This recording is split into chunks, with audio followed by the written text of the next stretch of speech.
नमस्कार, आप देख रहे हैं EMS टीवी और मैं हूं आपके साथ कंचन। आई नजर डालते हैं उत्तराखंड की कुछ खास खबरों पर। क्षेत्र के लोगों के लिए मुसीबत बन गया अतिक्रमण पर आखिरकार नगर निगम और पुलिस प्रशासन में संयुक्त रूप से कार्रवाई की है। 3 दर्जन से अधिक अतिक्रमण प्रशासन की टीम ने हटा दिए हैं। दिलचस्प बात यह है कि अतिक्रमण करने में एम्स के कर्मचारियों ने अपनी अहम भूमिका निभा रखी है, जो एम्स में नौकरी करके तो सरकार से मोटी तनख्वाह ले रहे हैं और सड़क पर अतिक्रमण करके भी अपनी दुकानें संचालित करने में लगे हैं। आपको बता दें कि बैराज से लेकर वीरभद्र मंदिर तिराहे तक दर्जनों लोगों ने फुटपाथ पर कब्जा कर अतिक्रमण किया हुआ था।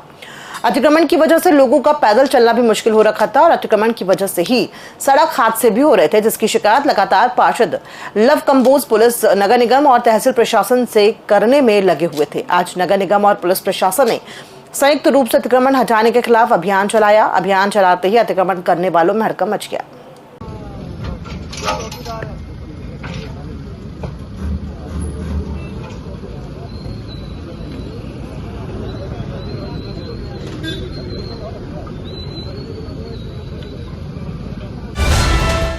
चोरी की लगातार बढ़ रही वारदातों पर लगाम करने में जुटी गंगनहर पुलिस को बड़ी सफलता हाथ लगी है। पुलिस ने बावरिया गिरोह के 2 सदस्यों को चोरी हुई ज्वेलरी और अन्य सामान के साथ गिरफ्तार किया है। गंगनहर कोतवाली में चोरी का खुलासा करते हुए एसपी देहात शेखर चंद्र सुयाल ने बताया कि 10 जून को प्रीतम बिहार निवासी एकता मुयाल पुत्री राजेंद्र प्रसाद मुयाल द्वारा तहरीर देकर बताया था कि चोरों द्वारा उसके घर में रखी नकदी और लाखों की ज्वेलरी चोरी कर ली है। मामले में मुकदमा दर्ज कर एसएसपी के निर्देश पर टीम का गठन किया गया। टीम ने घटनास्थल के पास लगे सीसीटीवी कैमरे खंगाले और मुखबिर अलर्ट किए। 25 जून को मुखबिर की सूचना पर अंकुश पुत्र जोगिंद्र निवासी निडोरी नई बस्ती थाना डासना मसूरी जिला गाजियाबाद और काले पुत्र ओम प्रकाश निवासी अतरौली थाना भोजपुर जिला गाजियाबाद को गिरफ्तार किया। आरोपियों के पास से चोरी किया गया 100% सामान बरामद हुआ है। वहीं 2 आरोपी अमित पुत्र मीतू निवासी हैदर नगर सरावा चौकी, हापुड़ नरेंद्र पुत्र रामफल निवासी ग्राम निडोरी नई बस्ती थाना डासना मसूरी गाजियाबाद फरार है। देखिए, 10 जून को एक सूचना एकता मोयाल जो प्रीत बिहार में रहती है, उन्होंने एक सूचना दी कि उनके घर में दिन के समय चोरों ने उनके घर का सामान और ज्वेलरी चुराई है। इमीडिएट थाने ने रिस्पांस किया, घटनाक्रम हुआ था तो उसके बाद इमीडिएट मुकदमा दर्ज करके कोतवाल साहब जिस टीम को लीड कर रहे थे, हमारे एसएसआई के नेतृत्व में टीम बनाई गई थी। हमारे कुछ लड़कों ने प्राइवेट में रह के काम किया। सीसीटीवी फुटेज खंगाले गए, उस पर्टिकुलर एरिया का डंप डेटा लिया गया, तो फाइनली कुछ संदिग्ध हमारी पड़ताल में निकले। उन संदिग्धों को लेकर के हमने अपने मुखबिरों को भी इंटीमेट किया था और थाने की टीम प्राइवेट में लगातार उसमें काम कर रही थी। और जो हुलिया मिला हमने अदर स्टेट अदर डिस्ट्रिक्ट से भी उनको शेयर किया, तो ये पता लगा कि ये दूसरे स्टेट से आने के ये लोग काम करने वाले हैं।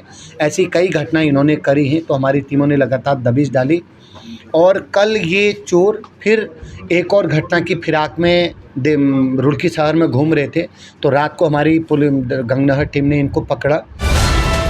प्रदेश में 20 जून के बाद से मानसून सीजन शुरू हो चुका है, जिसके बाद से लगातार प्रदेश के अधिकांश हिस्सों में बारिश देखने को मिल रही है। मौसम विभाग ने आने वाले दिनों के लिए भी नई अपडेट जारी की है, जिसमें आने वाले 3 दिनों तक हल्की से मध्य व कहीं कहीं पर भारी बारिश भी देखने को मिल सकती है। इसके लिए आज देहरादून, रुद्रप्रयाग, नैनीताल व बागेश्वर में भारी बारिश देखने को मिल सकती है। इसके लिए मौसम विभाग ने ऑरेंज अलर्ट भी जारी किया है। इसी के साथ 26 व 27 जून को कुछ जिलों के लिए भी ऑरेंज अलर्ट जारी किया गया है। आज 25 तारीख है, तो जैसे बोला भी गया था कि आज जो है और भी जो एक्टिविटी बढ़ेगी, तो प्रदेश में ज़्यादातर जगह जहां हल्की से मध्यम बारिश मिलेगी, उसके साथ हैवी से वेरी हैवी रेंज जो है, जो हमने देहरादून, बागेश्वर, रुद्रप्रयाग और नैनीताल के लिए बोला है। और जो बाकी डिस्ट्रिक्ट हैं उनमें भी हैवी रेंज जो है कहीं कहीं पर वो मिलेंगी, ये भी रखा गया है। वृद्धजनों एवं दिव्यांग लोगों की सहूलियत को देखते हुए जिला प्रशासन देहरादून के सहयोग से दिव्याशा केंद्र खोला गया है, जिसको लेकर जिलाधिकारी देहरादून सविन बंसल ने बताया कि आमजन वरिष्ठ नागरिकों के लिए केंद्र में पहुंचना सुगम पहुंच हो, इसी को देखते हुए दिव्याशा केंद्र को खोला गया है। वहीं जिला समाज कल्याण अधिकारी ने भी कहा कि केंद्र सामाजिक न्याय एवं अधिकारिता मंत्रालय की ओर से हालांकि पहले से ही राजपुर रोड पर केंद्र खोला गया, लेकिन शहर से दूर होने के कारण दिव्याशा केंद्र को शहर के बीच खोला गया, जिससे लाभार्थियों की पहुंच सुगम हो। भारत सरकार द्वारा सामाजिक न्याय अधिकारिता मंत्रालय के माध्यम से जनपदों में पीएमडी के प्रधानमंत्री दिव्याशा केंद्र खोले गए हैं। यहाँ देहरादून में NIVS में पहले से खुला था, लेकिन वो शहर से दूर होने के कारण और डीएम महोदय के संज्ञान में लाया हमने। तो डीएम महोदय के विशेष प्रयास से प्रत्येक सप्ताह सोमवार और मंगलवार को पीएमडी के केंद्र वाला स्टाफ समाज कल्याण ऑफिस बैठेंगे और इसमें दिव्यांगजनों को एडीपी योजना है भारत सरकार की और वृद्धजनों को वयोश्री योजना के अंदर सहायक उपकरण निःशुल्क वितरित किए जाते हैं। सरोवर नगरी नैनीताल व उसके आसपास 3 दिवसीय दौरे पर देश के उपराष्ट्रपति जगदीप धनखड़ 3 दिवसीय उत्तराखंड भ्रमण पर हल्द्वानी पहुंचे। हल्द्वानी आर्मी हेलीपैड पर राज्यपाल लेफ्टिनेंट जनरल गुरमीत सिंह ने उनका स्वागत और अभिनंदन किया।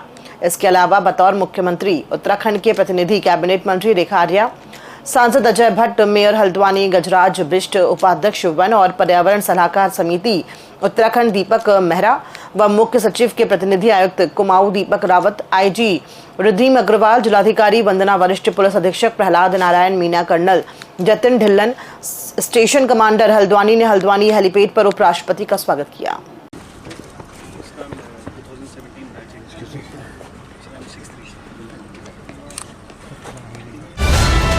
नैनीताल हाईकोर्ट ने उत्तराखंड में त्रिस्तरीय पंचायत चुनाव पर अंतरिम रोक लगाई है और अब आरक्षण को लेकर आज सुनवाई होनी है। वहीं इस पर कांग्रेस पार्टी के प्रदेश सह प्रभारी सुरेंद्र शर्मा ने कहा कि सरकार ने आरक्षण के जरिए अपने लोगों को फायदा पहुंचाने की कोशिश की और कांग्रेस पार्टी की इसी आपत्ति पर हाईकोर्ट ने भी अपना पक्ष रखा, जो स्वागत योग्य है। वहीं दूसरी तरफ भाजपा से धर्मपुर विधायक विनोद चमोली ने कहा कि जिस नियमावली के आधार पर आरक्षण किया गया है वो नोटिफाई हो चुकी है और इसके दस्तावेज हाईकोर्ट में जमा होने के बाद उनकी समीक्षा होगी और फिर निर्णय लिया जाएगा। पहली बात यह है कि मामला सब जुडिस है और हाई कोर्ट के जो भी निर्देश होंगे उसका अक्षर से पालन हो रहा है। आरक्षण को लेकर सारा विषय चल रहा है और जो मेरी जानकारी में है कि जिस नियमावली के आधार पर आरक्षण व्यवस्था की गई है वो नियमावली नोटिफाई हो गई है और वो नोटिफिकेशन पेपर जो है हाई कोर्ट में सबमिट होंगे, उसको एग्जामिन कर लेंगे, उसके बाद ही वो कोई आगे कोई निर्णय लेंगे। देखिए, कांग्रेस पार्टी शुरू से ही इस पूरी चुनाव प्रक्रिया पे सवाल उठा रही थी। वो सवाल इसलिए उठा रही थी क्योंकि रिजर्वेशन को लेके सरकार ने जिस तरह से अपने लोगों को फ़ायदा पहुंचाने की कोशिश किया है, उन्होंने SC ST बैकवर्ड खासकर उसको जो रिजर्वेशन था उनके लिए जिस तरह से गड़बड़ियाँ की और उन लोगों को SC ST और बैकवर्ड को रिजर्वेशन से डिप्राइव करने का जो सरकार की प्लानिंग थी और कांग्रेस पार्टी उसको लगातार विरोध कर रही थी। हाई कोर्ट ने उस कांग्रेस पार्टी के स्टैंड को वैलिडेट किया, उन्होंने कल स्टे किया।